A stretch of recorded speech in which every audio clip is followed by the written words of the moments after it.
புதுச்சேரியில் உள்கட்டமைப்பு திட்டங்களை மேற்கொள்வது குறித்து தென்னிந்தியாவிற்கான மலேசிய துணை தூதர் பஜ்ராசமுடன் முதலமைச்சர் ரங்கசாமி ஆலோசனை நடத்தினார். புதுச்சேரி சட்டப்பேரவை வளாகத்தில் முதல்வர் நாராயணசாமியை உள்கட்டமைப்பு திட்டங்கள் குறித்து ஆலோசனை நடத்தினார். அப்போது தொழில்துறை அமைச்சர் ஷாஜகான், தலைமைச் செயலாளர் மனோஜ் பரிதா உடன் இருந்தனர்.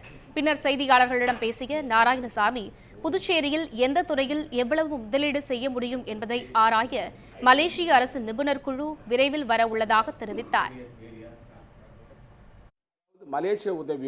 மலேசிய அரசினுடைய உதவியோடு புதுவை மாநிலத்தில் தொழிற்சாலைகள் ஆரம்பிப்பது, சுற்றுலா மையங்கள் அமைப்பது, அது மட்டுமல்லாமல் சாலைகள் மற்றும் மேம்பாலங்களுக்கான வேலையை செய்வது, அதே போல கடற்கரை பகுதிகளில் கேளிக்கை மையம் அமைப்பது சம்பந்தமாக நாங்கள் பேசுகிறோம்.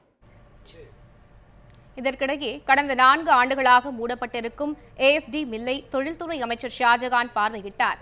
பின்னர் செய்தியாளர்களிடம் பேசிய ஷாஜகான், புதுச்சேரியில் உள்ள AFD மில்லில் தொழில்நுட்ப நிபுணர் குழு ஆய்வுக்கு உட்படுத்தப்பட்டு அதன் அறிக்கை அளித்த பின்னர் ஆலையை திறப்பது தொடர்பான நடவடிக்கை மேற்கொள்ளப்படும் என்றார்.